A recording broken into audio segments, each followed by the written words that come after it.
Grandma's basement was off limits.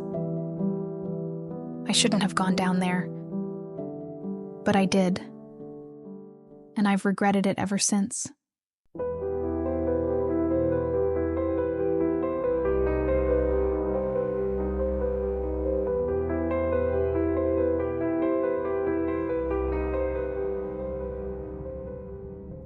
I was 9 years old when it happened. My father was forced to work night overtime, so he dropped me off at Grandma's for the night. I cried and cried, pleading not to be left alone with her. After much fuss, Dad promised he'd try and pick me up later, but only if he finished work early. His eyes were doubtful and didn't soothe me one bit. Grandma had the devil's temper. Mean as a junkyard dog she was, and twice as ugly. Her crinkly skin clung tightly to brittle bones, but her eyes never wavered. They'd cut you down to size in an instant. That and her voice, which sounded like an ashtray. "Go fetch my walker," she ordered from her spot on the couch, the moment I arrived. "And a cold root beer from the fridge while you're at it." I did. When I returned, she was snoring. Drops of drool decorated her furrowed face. I didn't want to disturb her. I wouldn't dare.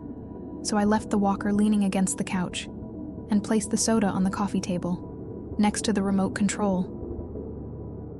Her home was stuffy and dungeon dark, with boxes of junk lining the flowery walls, like ivory towers.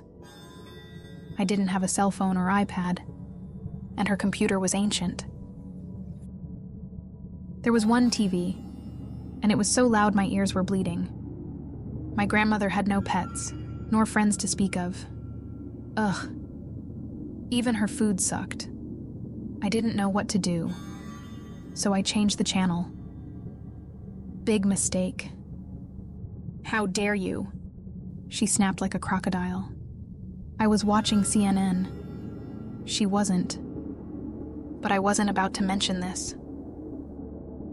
Soon Grandma was snoring again, but I didn't dare change the channel. I went about searching for stuff to play with, but my search was in vain. I checked the time. A half hour had passed. Ugh. I had to do something. Anything.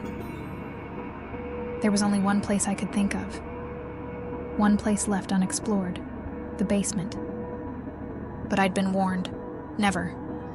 Go. Down. There. Period.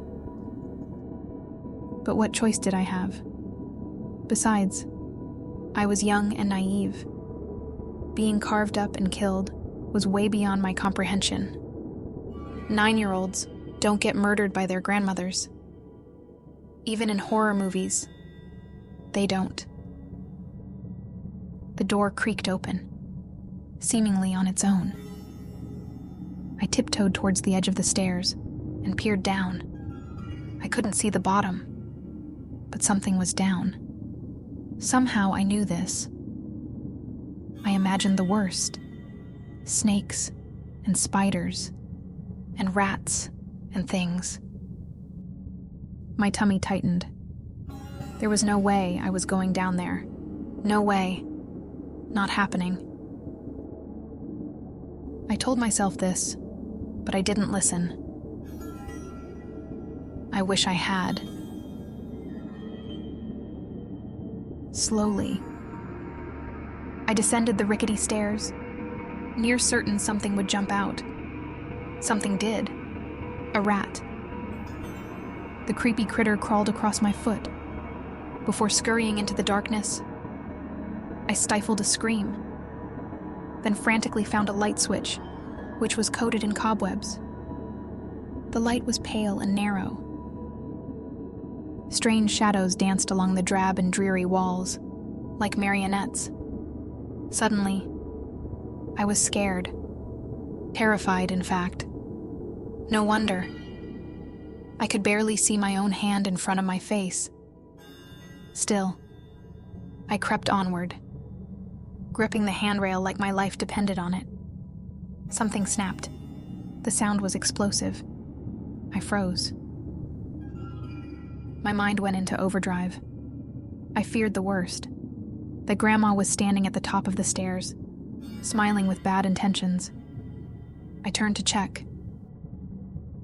She wasn't. With each passing step, the smell grew worse, like moldy mushrooms. I gagged. Who could stand such a smell? The feeling of being watched grew stronger with each step, until finally, I reached the bottom of the stairs. "Go back upstairs," a tiny voice warned me. "Now." The voice was correct. My 9-year-old self had had enough. I turned, ready to charge upstairs. When the door slammed shut, I gulped. For a moment, time stood still. The air was moist and thick. A bad taste was forming in my mouth. The idea that I was trapped in the basement was gnawing at me. But still, I soldiered on. "It's just a basement," I told myself. "How bad can it be?" I went searching for a light switch. When I came upon a stack of dilapidated boxes, after peeling away a dusty layer of cobwebs, I tore open the boxes, eager to see what awaited. Nothing but appliances, TV guides, and old 45s. With my hopes of finding long-lost treasure obliterated, I decided to get my butt back upstairs, before Grandma noticed I was missing. I was edging towards the stairs, when something caught my eye. A treasure chest. It was big and battered, with black clasps and faded red trimming running along its sides. In its center was a large golden lock, begging to be opened. As I got closer, the stench intensified.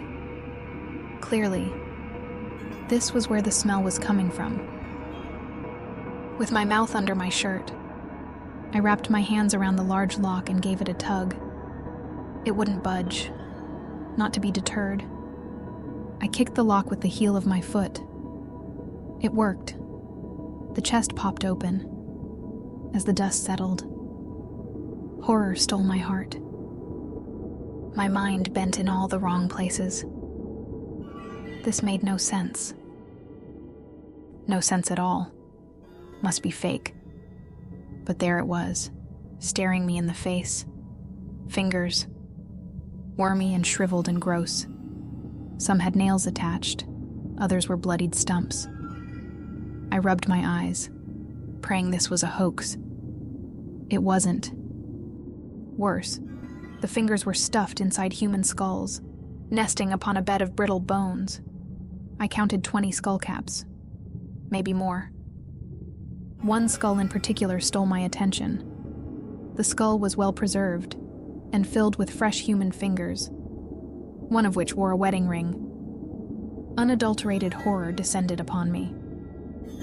Then came sadness. You see, my mother disappeared the previous summer. She'd been delivering winter supplies to Grandma when she vanished. Oof. Just like that. Apparently, she never made it to Grandma's. It was believed she simply packed up and left. I stared at the freshest skull cap, the one with the wedding ring, and winced. Was that my mother? My heart fell to the floor. My eyes swelled with tears. Then the unthinkable happened. "Johnny, come quick." "Grandma." My heart leapt inside my throat. I nearly choked. Then, without thinking, I darted upstairs. The door wouldn't budge.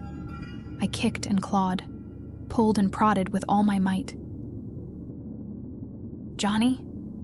Grandma's voice quivered. "Come quick. I'm hungry." I took a deep breath, then tried again. Nothing. Without warning, The one and only light flicked off, and a deep darkness fell upon me. Then a terrible thought arrived. I hadn't closed the chest. She'll know. Johnny. Too late now. I cranked the door handle with everything I had. Click. It opened. When I returned to the living room, Grandma was yielding a razor-sharp knife. Her eyes were oceans of murder. You shouldn't have gone down there, Johnny. I tried to say something, anything, but failed. What in God's green earth am I to do with you? Using the switchblade knife, she patted the seat next to her on the Chesterfield. I couldn't resist. Her eyes were tractor beams, pulling me closer. The moment I sat down, her icy fingers roped around my wrist. The knife kissed my throat. Don't move. With alarming speed, she produced a roll of duct tape from the closet. This will only hurt for a minute. I regarded the steely knife and gulped. I was terrified. My heart was pounding through my t-shirt. I didn't want to die a gruesome death. No way. But I didn't dare budge. Grandma rolled up her sleeves, then cut a long piece of tape. The knife cut effortlessly. She sat next to me, clutching both knife and tape. It should never have come to this, Johnny.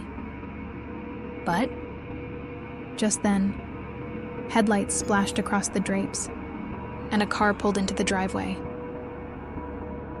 Daddy. My grandmother winced, but the knife never wavered. I leapt from the couch and rushed outside, greeting my dad with open arms. He poked his head inside and said goodbye. Grandma smiled politely, but her eyes were ablaze.